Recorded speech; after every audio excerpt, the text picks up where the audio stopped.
Are you looking to dive into the world of Conflict 47? Or do you want to expand your existing bolt-action army? Then check out Red October Games for the biggest wargaming discounts at the link in the description below.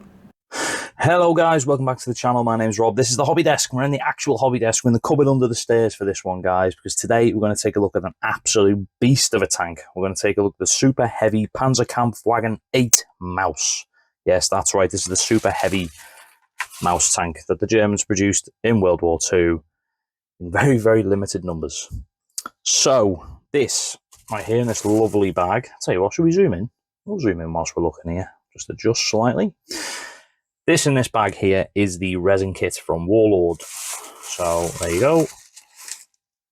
Name, product number, made in Britain. Let's open it up. Apologies for any rustling for a moment, guys.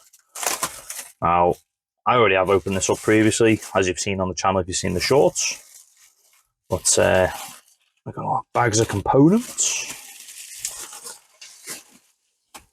We've got our turret. And then we've got the hull itself. Pop that down there, and inside is just a little bit of information about Warlord resin kits. Not going to look at that because it's not important right now. What we're here for is the mouse. So, yeah, like I said, this is the Warlord resin kit, and it is an absolute monster. Now, this kit does retail on their website for £69, and I believe it's a made-to-order kit as well. However, I picked mine up on sale and I had some Warlord points from a few purchases made on the website and got it down to 50 quid. So I'll be honest, for me, £69 is a bit steep, but £50 for a tank that I've always thought was really cool to look at, yeah, I'll bite the bullet at that price. So let's have a quick look at the components. Tip them all out. My little baggie down there. So, for a start, that is our turret, minus the gun. That just sits in there. Free to move. We've got, now I'm going to get all my tank names wrong here, bits and pieces. So, obviously, got our barrel. These are the metal pieces. This is resin. This is resin. These are the metal pieces here. That will be our gun. I believe it's got a coaxial howitzer, something like that on it as well. Absolutely insane. Obviously not glued on. That's going to sit there. And then we've also got all of our hatches. Now your hatches, obviously at the top here. And where are we? One at the little front down there as well. Just turn that way. It's all going to fall apart, isn't it? And our little hatch at the front there. We also get a tank commander, which is pretty cool. And it comes with a separate head. Let's just slot in. Not going to be able to chill that very well, am I? I'll drop him, probably drop him on the floor, lose him, and never see him again. Yeah, so we've got our tank commander. Again, a little bit of flash. These are metal miniatures. They need a little bit of tidying up. And our headlights. So what's that in all total pieces? We've got turret hull. That's 2. Gun components. That's 3, 4, 5 pieces total. 6, 7, 8, 9. Oh, and the fuel tank, which goes on the back. So again, Warlord resin, that just sits on the back. Here, like so. Now I'll put up some pictures as well, guys, because obviously mine's not built yet. I haven't even washed it yet. Because it's highly recommended, guys, that with any resin miniature, be it Warlord, whatever manufacturer, they give it a nice soapy bath. Not only in the bath with you, in the sink with I use a little bit of dish soap, just literally a drop. Nice and frothy, give it all a scrub with a soft toothbrush. And yeah, so there are components. Like I said, this bit here, you can see that I've drilled out. So I'm going to put a little bit of metal rod in there to hold that in place and glue it. Obviously I don't want it to sag, I want it to sit flush. The end is also drilled out. I'm going to tidy that up too. That right there is your gun there. Now, we pop that back on there to rest. It's not gone, is it? There we go. Leave that there like that. There are components. Obviously, your tank commander can sit in there. glue your hatches open, things like this. Now, as I'm talking, guys, you know me, as I talk, I'll put some pictures over, because I want to just talk a little bit about the mouse. What was it? Because some people watching this might think, what the bloody hell is this thing? Because it's an absolute monster. Now, do I have a tank to hand? I don't have one to hand, but I'm going to pop a picture up on the screen here. You're going to see just how big the mouse is compared to a 28mm scale Tetrarch tank that I've got my British Airborne. Yeah, it's huge. It's absolutely bloody huge. Excuse me. So, again, like I said, guys, it's a monster. It's an absolute monster. It's the biggest tank I own at this scale. And as with all resin stuff, like I said, you give it a clean. You might need to do some tidy up. I'm looking at mine. Mine is pretty clean, to be honest. I'm pretty happy with it. Maybe a couple of little bits here I might tidy up. That's pretty clean. The hull itself, it's quite weighty as well. Looking at that there. Detail is really crisp. Really, really crisp, yeah. There's a few lines here that I'll tidy up. Some would probably say it's a bit of a boring looking tank, to be fair. It's quite flat, isn't it? All the armour. Tracks, need a bit of tidy up there. There's a bit of resin flash, I suppose. But no, man, I'm very, very, very, very excited to get this on the tabletop. Now then, like I said, guys, what is the mouse? What is this huge, hulking behemoth? This was a German super heavy tank, completed in July 1944. It was completed in the sense that it went on to trials in 1944 because this was a prototype vehicle, prototype weapon. I think only 5 of these armoured behemoths were ever ordered. Only 2 hulls and 1 turret were completed. A fun fact for you is that as of 2025, the Maus is the heaviest fully enclosed armoured fighting vehicle ever built.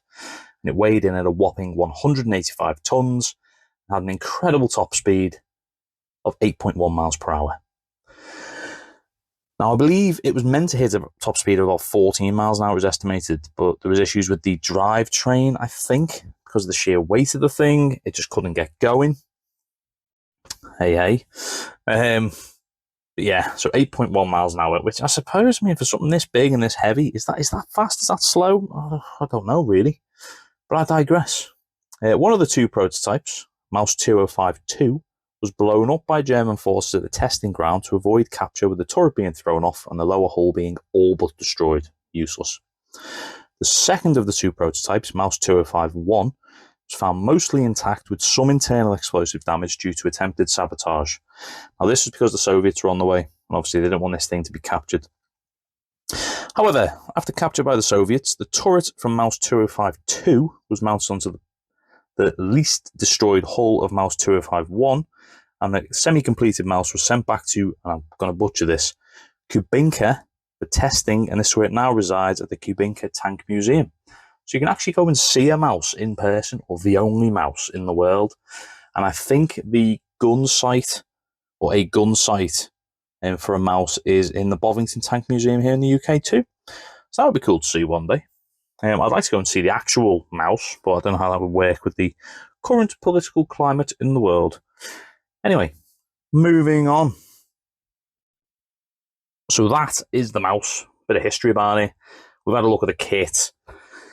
So how about we dive into the stats for bolt action? Now, I'm not going to do a deep dive, guys, because I'm still pretty new to bolt action. I'm going to put the stats up on the screen. We're going to have a little chat about it, and we'll just see what you think.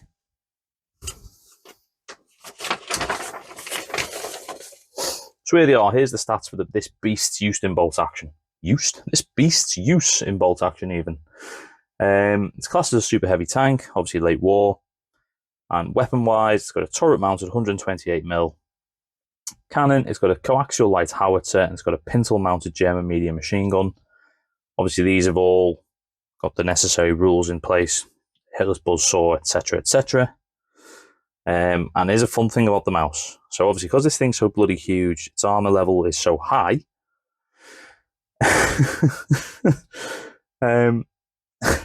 It's actually impacted by, it's got its own special rule. It's impacted by the, and I'm going to butcher this, the Gotterdammerung rule. Now, Gotterdammerung, I can imagine some German bloke shouting that at me. I'll put it on the screen, is as the mouse would have only seen action in the last days of the Third Reich and probably suffered from technical issues and supply shortages, roll a die every time the vehicle completes a move. Result 1. Broken down and out of fuel. This vehicle is immobilized for the rest of the game. 2. It's breaking down and its fuel is low. The vehicle may make one more move after this one and then it runs out of fuel and is immobilized.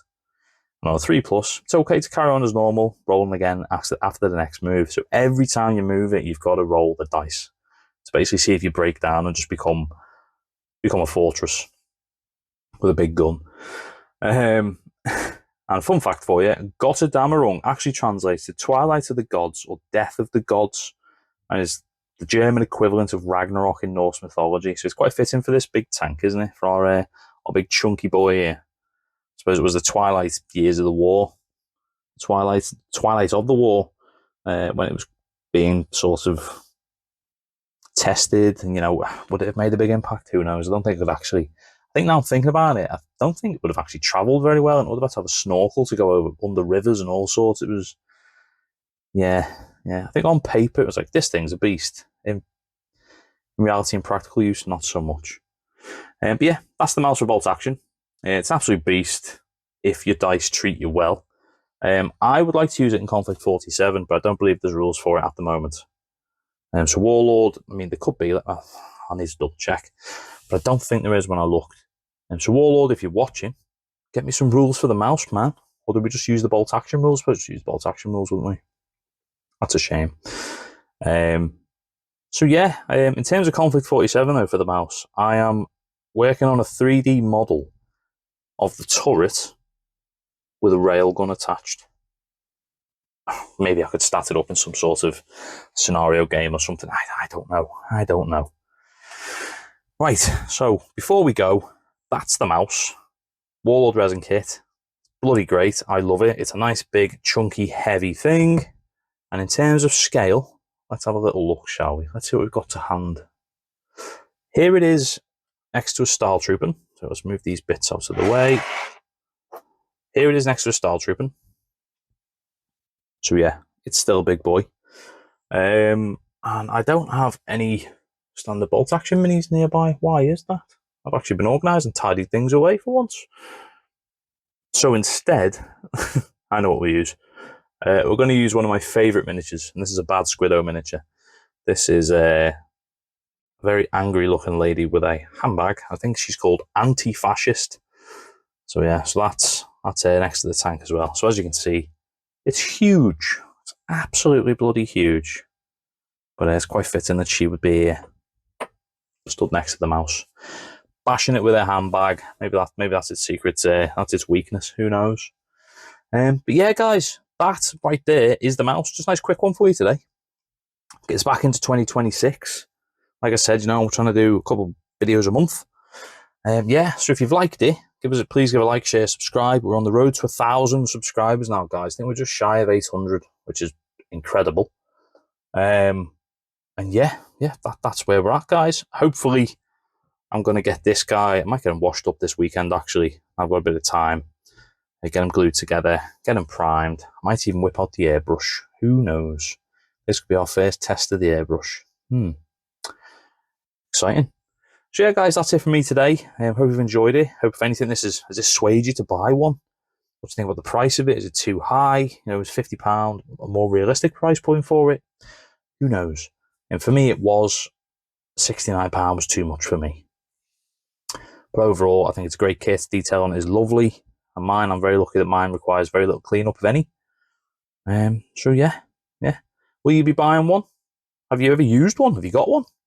What do you think of it? Let me know in the comments below, guys. Like I said, please, like, share, subscribe. It really does help us out. And it helps me know that people are interested in what we're putting out. Because if you're not, I'll do something else. Any suggestions of future videos as well, guys, leave them in the comments below. And that's it for me today, guys. So take care and have a good one. Catch you next one. Surah.